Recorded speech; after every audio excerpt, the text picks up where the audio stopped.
Channel, everybody. I'm Lady Nika, and with last night's episode of Love and Hip Hop Atlanta.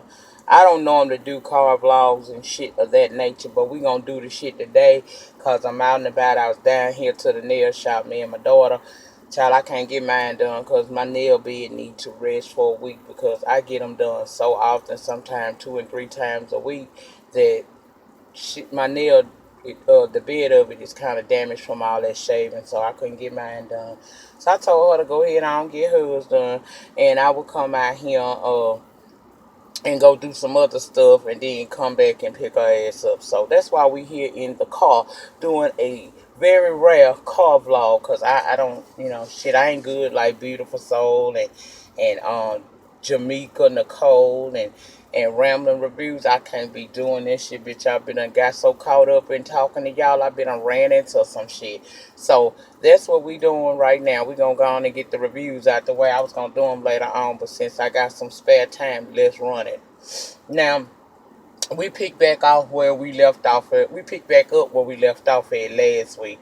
My question is, since when is, I hope y'all, it's hot as hell in Louisiana. I hope that noise of that air conditioner is not bothering y'all. If it is, please excuse the bitch, pardon, I hope I'm fat. You see that, okay? Hey, regardless of some of y'all might thought I wouldn't, child, I'm a fluffy motherfucker, so I need the damn air.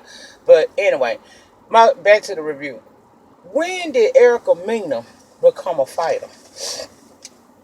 Cause I recall her from New York just having a real bad mouth on her. I ain't know she had no damn, no ass whooping abilities or nothing like that.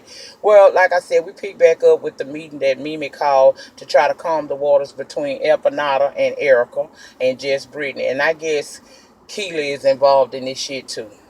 And as you recall, that went left real fast after Brittany said something about Erica Mena's son. Okay? Now, people gonna learn to keep their mouth off kids, okay? People gonna learn to keep their mouth off kids because you can come at their parent all day, say whatever you feel like your heart can muster up to say about a kid, about a person, but keep their damn kids out of that shit. That's why she went out. Don't mention her son. Just beneath her, as she called her, went there with that. So Erica is still turned up. She outside turning up, and inside Brittany told Empanada, control your friend. No, bitch, control your mouth. Because you can read her down. Everything she said about you was about you. We don't know if you got kids, so you wouldn't understand the complexity of keeping your fucking mouth off of people's children. I don't like the hoe. See, Brittany don't give a damn how much, of a vet that Erica is, so she said, don't come at her and I won't pop off at you. And I'm here for that. You right. Just because this bitch is a reality star vet, you ain't got to kiss no ass. You really don't. But what you don't do is, let me come out of this shit here. What you don't do is, you don't come at this girl for trying to read her for Phil over some shit that, you know what I mean? You don't talk about her child, attack her. That's basically what I'm saying, okay? Keely said that she wanted to find a way that they can all, come together. And Child Brittany was looking at her like, really, bitch? In the confessional, she said she wondering whose side Keely on because she was introduced to Stevie and Mimi by way of her. And now she seemed like she finding her way in there. She don't know what's really good with her. Why is she inserting herself in things that has nothing to do with her? And my question was, didn't you bring her in for this particular reason to try to be your voice of reason and to help you get, what you feel like you deserve out of this situation with Steven? You put her in it, so shut the fuck up, dummy. Girl, please. Empanada asked Brittany if they do the showcase and Erica performs with Brittany perform as well. And she said, I done made money with bitches that don't like me before. So I ain't got no problem with it. So that's what we pretty much left it off at. I guess they gonna talk to Erica and see if Erica wanna be down with it too. Cause clearly Empanada did. Let me child, hold on, I gotta check my gas. Hell, I'm sitting here.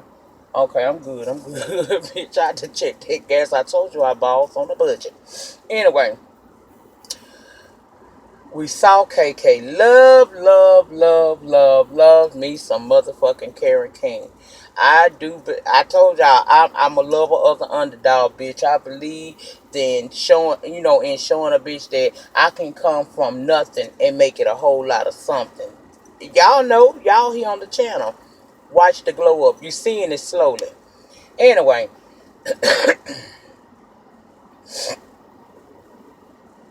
I love me old crooked bitch gone straight. Yes, I do. Anyway, she meeting up with Mama D, who down at Dr. Curry. See, Mama D finna get her best good life.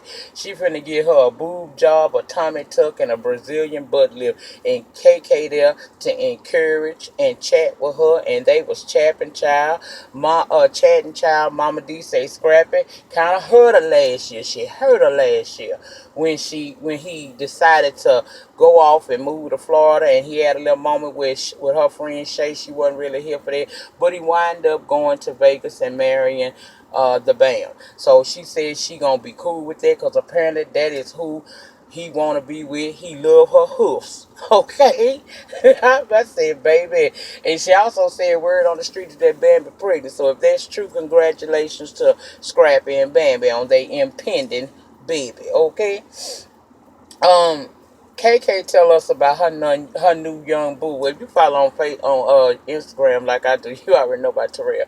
But child, I was still feeling some kind of way because I don't know, y'all. I don't consider, even though KK 60 years old and that is considered senior citizen, I can't say that, for sure, I really see 60 as senior citizen. Probably because my black ass 15 years away from that. Okay?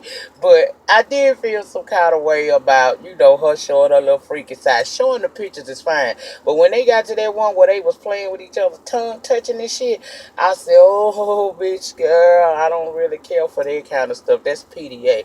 That is too much public display of affection for me. I don't do that. I'm the type of freak that keep my business to myself.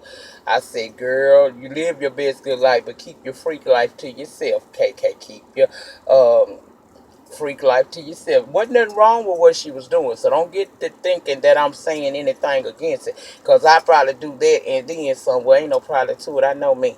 Bitch, I do all of that. I just do it without the camera rolling. That's all it is. And you never see the man that I'm with dealing with. Now, Mama D says she hasn't ventured into young men. She's still full of fucking around with these geriatric motherfuckers that need Cialis and Viagra.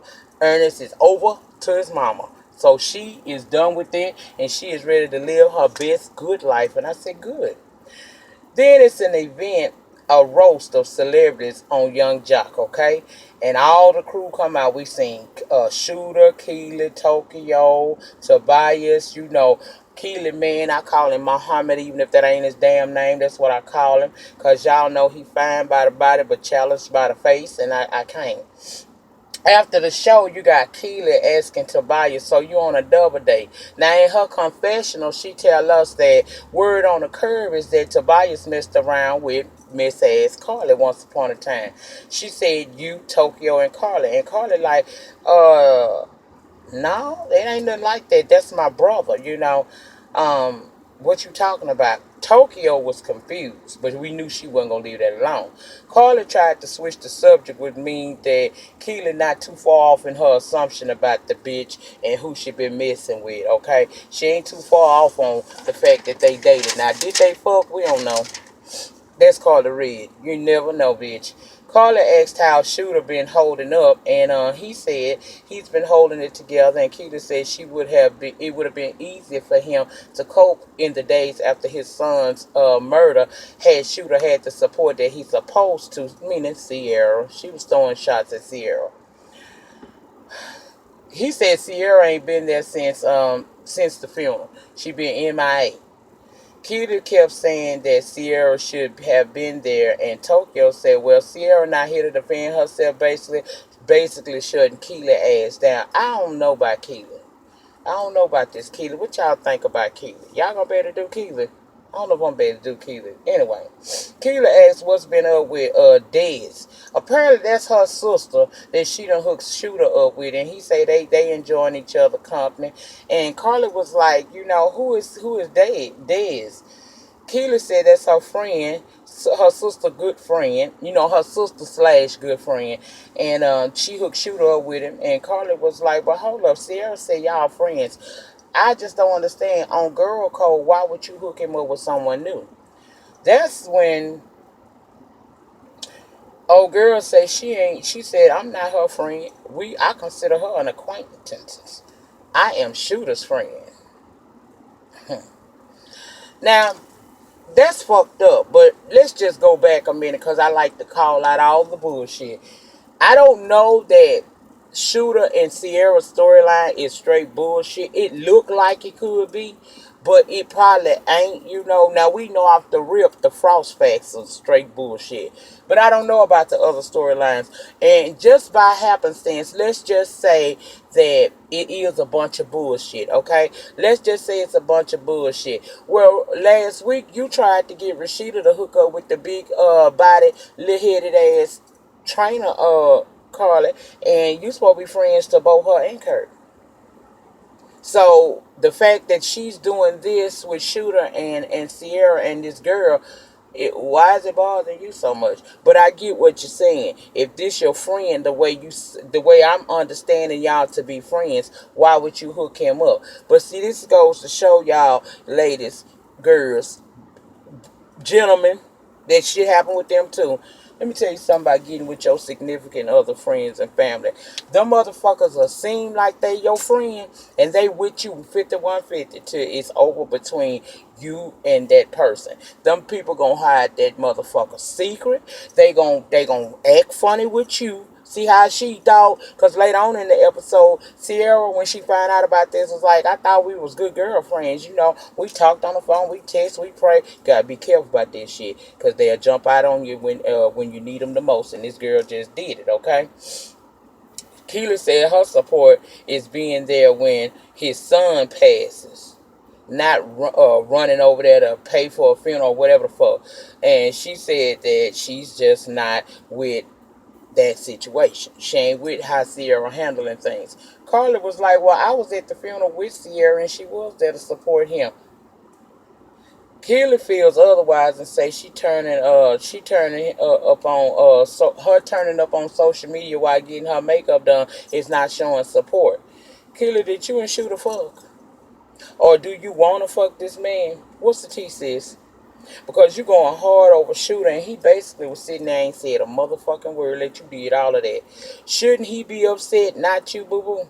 So why you so upset about Sierra's absence or whatever? Why you so worried about Miss Sierra? Sierra ain't got nothing to do with you. That is a private affair between two married people. She got in her feelings and walked away saying that bitch Sierra is not my motherfucking friend. Now, Mimi meet up at her house with Keela and Erica, and that wig Keela had on at Erica's house just made me cringe. What the fuck are you doing, Ma? Girl, you go from looking very, very young and cute to being old and look like you just 2 steps away from the funeral home. I don't know. Keely knows she a hit or miss type of broad. Sometimes she looks the part, sometimes she don't. Anyway, Erica there, she apologizing for her behavior and at their last meeting. And Keely say she wants to help Brittany, but she wasn't impressed with Brittany talking about Erica's son because she got a son of her own and that shit wasn't cool. Keely then say she been she been wanting to know, excuse me. I don't know what's in my throat. Hold on. I'm sorry, y'all. But I do this shit all the time. Anyway, Keela say that when she first met Steven, she was wondering what was going on because soon as she met with Steven, Brittany was all emotional and talking trash at the man. And then when they left, she asked her why she was so turned up, and she said it's because she having sex with Steven. Mimi said, I'm not surprised, but she also told them, look, I done spoke with Steven. He not going to jail. His case been postponed for right now, but he still want me in the meantime to handle all of his business affairs. Mimi ain't got no storyline this season. Because if she did, she wouldn't want to do this, and that's why. As far as Steve and these females, yes, it's grimy, but these chicks are grown with eyes. They ought to know that Stevie is a hot producer and that he's very talented, but it's been a minute since we heard about Stevie J actually putting anybody on or hooking them up with a hit. If he, I'm not saying he ain't doing that. I'm just saying he not on the level he was at bad when he was with Bad Boys anymore, and people know that. So if these girls are coming into his life, being suckered into believing that they're gonna be the next big star, then how much of that can you hold against Steven? That's these bitches. You see, you know about this show, you know how he is. Damn, what his record was. Let's talk about what his record is today. So I can't get mad and say nothing to Steven about the situation involving him being able to manipulate these with these girls, these women, because these are grown ass women. Now, when you a child, I give you some, I'll go along with you a minute. But child, when you grown, you on your fucking own with that bullshit, okay? Erica's still upset about what was said about her, so she don't want no parts of the showcase or danger zone. And child, she went to crying and whatnot. I understood that, but I got a question: is Brittany and Keely really friends? Because it seems like these hoes is turning on each other slowly, and I'm trying to understand what is all of this all about. Then we got Tokyo and Carly meeting up because they waiting on Sierra so they can tell her about what was said at the event after, the roasting event afterwards. Carly then tells her, yes, she and Tobias did go on a few dates. Tokyo want to know why did they have sex. Carly said, no, he not her type. I said, lies. Anything breathing is that bitch type. All they got to do is have a breath and either got a few coins or had a few coins, and you can get Carly red. Tokyo says she's still going to confront him because he never told her. And Carla said, well, maybe it was because he didn't feel like it was necessary because it's so long ago. But like I would say with Tokyo, look him. Anytime a man that I'm with is around, we going to start hanging out with this group of people, and somebody in that group of people is somebody he done put his dick in or thought about it, I need to know, because don't have me out here looking all fucking stupid and shit. Let me know. And I understood that. Then Sierra show up, and what did she have on? What was that contraption she had on? Is it me or did that shit look crazy? Why it seem like it getting dull? But anyway, it looked like a bunch of bullshit that she had on, but she said it was expensive, so girl, whatever. They asked her, had she seen Shooter? She said no, because she been with her man, BK. Tokyo say, well, girl, I'm glad you moving on, because Shooter is, uh,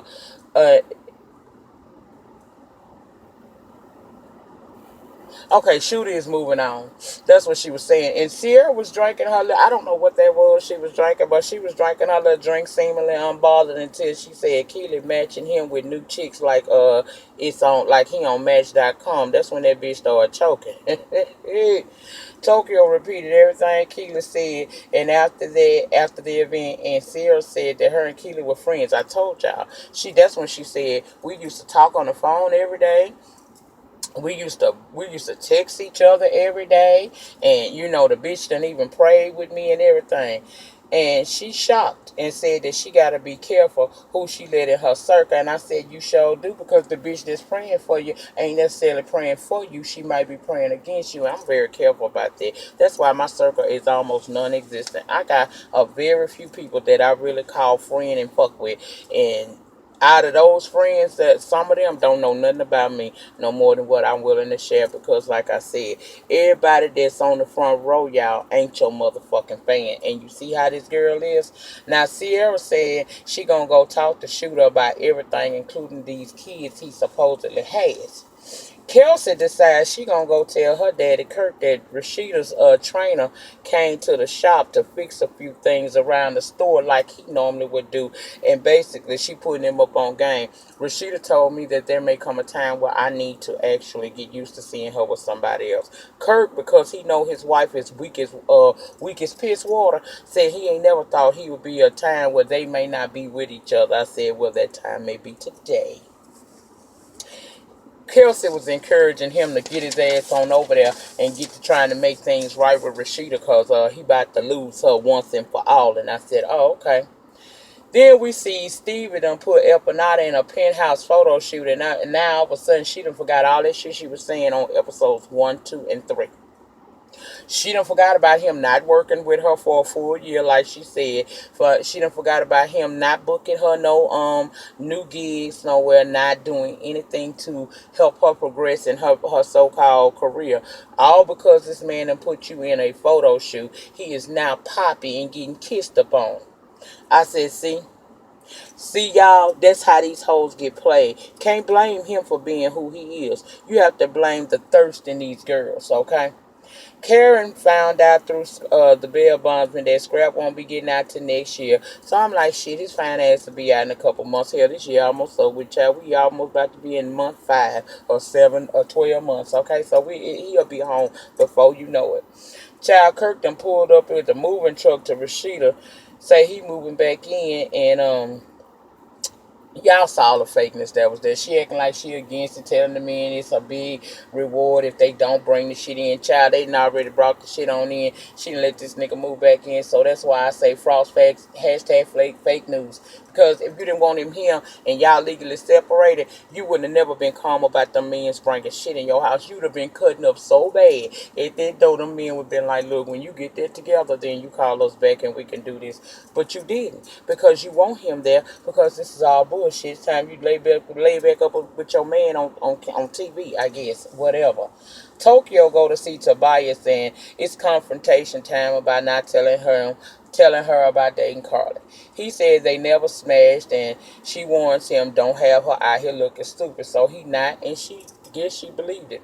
Tokyo says she will be confronting Keely about that double date comment that she made, but see, she ain't say nothing till she went and talk to her man. That's what you supposed to do, Tokyo. Talk to your man first. Then you read that bitch down. But anyway, Tobias said Keely just bitter because Blue Da Vinci from BMF, that's her baby daddy, and don't nobody know it. Tokyo say, oh, that's who he been saying been holding his kids hostage from him. Apparently, Blue used to manage Tobias, and he like family to them. Tobias said he don't think that she even has told Muhammad. That's what I call her man. You know, I don't know what his real name is, but he give me that Muslim tease at the top with his fine ass at the bottom. That's what I get. Anyway, so we don't know if he even know that she got kids by this Blue Da Vinci person, child. Tokyo said, oh, she's sitting around here dropping bombs when I can nuke her ass and end it at one time. I said, yes, God. Sierra invited Shooter over to talk. She said he looked upset and in his feels. He said he upset over his son's death and how she ran off from him. She said she paid for the after services and she's called him since then. She said, but I'm with somebody else, and I know you don't expect me to be laying up and all that shit with you, and he claimed like he don't. She said, well, Charlie, you ain't got to worry about it, because I wouldn't have laid with you if you was the last motherfucker on earth. He said, well, good, because I wouldn't touch you if you was the last motherfucker on earth. You know what I got? They still want each other. It's probably a fucked up ass situation, but them motherfuckers still want each other, and it's very evident in how they're responding to each other now. Sierra said that Mason, I guess that's their son, been sad and crying a lot. And Shooter said probably because you ain't been here like you claiming that you are. So now he's trying to say that she ain't a good mama because she decided to move on with her life instead of pining behind his hoe cake ass. She said she been there. She said, while you talking about me, I heard you been chilling with Keely, and he didn't deny it. She said, I heard that heard you been dating her home girl. He didn't deny that either, more than I think about it. She said, also, I got chicks at my job telling me that you messing around with other girls and got a 2-year-old kid. That's when that motherfucker looked busted. See, he was hitting her with bullets. Every time she slung a bullet at him, he slung one back at her until he couldn't take it. Child, all he was able to say of those are assumptions. And then he said that he did fool with that girl, but he not certain that that 2-year-old is his because it don't look like him, so it's questionable. Then he claimed he never got a chance to tell her because she's so busy out here smearing his name, making him look bad. Child, he got up and slid them damn shades on and took his old fine ass out of there. And I said, Sierra, let that bitch go. Let his ass go because it ain't nothing to him. He full of games. He full of shit. And ain't nobody got time for that shit with him. Ain't nobody got time for that shit with him. But that was pretty much all of what went down on last night's episode of Love and Hip Hop Atlanta. If I left anything out that you feel is pertinent, put it down in the pen and we'll talk about it later on. Tomorrow is my day with Ben, so if you don't hear me commenting back to you or see me commenting back to you today, I'll definitely be doing my procedure tomorrow. For those of y'all that don't know what Ben is, go back in some of the archives. I talk very extensively about this procedure I have every 6 to 8 weeks in this time. Okay. So that's part of why I've been trying to do sprinkles. But child, do you know Sprinkle been showing their ass to me? Mm-hmm. They ain't letting me upload. Yesterday they let me upload that Real Housewives of Atlanta, and it must have sounded perfect, like I was attempting for it to, because I ain't getting nobody in the comments. I can't hear you. So I was appreciative of that. So that's it. That's all. I think that was it I wanted to say about that. I'm going to come back with Iana since I look like I'm going to be sitting out here a little bit longer. So y'all remember the depth of your struggle will determine the height of your success. In the meantime, in between time, please remember to rate, comment, subscribe. Y'all know what we all be saying, child. All that. Do that. Oh, before I leave, please remember now on up until May the 19th, you can still vote for Bianca Brooks as the new face of Pink for Lusters. I'll try to remember to link that in the description box. Forgive me if I don't. Go back to either one of my older videos that's in the link there. But I'll try to put the link in this video for you to be able to vote. And nothing's required. All you got to do is have a valid email address. You can vote once a day on up until the time that the voting stops, and I think that's May the 19th. I do believe so. Anyway, I'm out, y'all. Have a good one. Peace.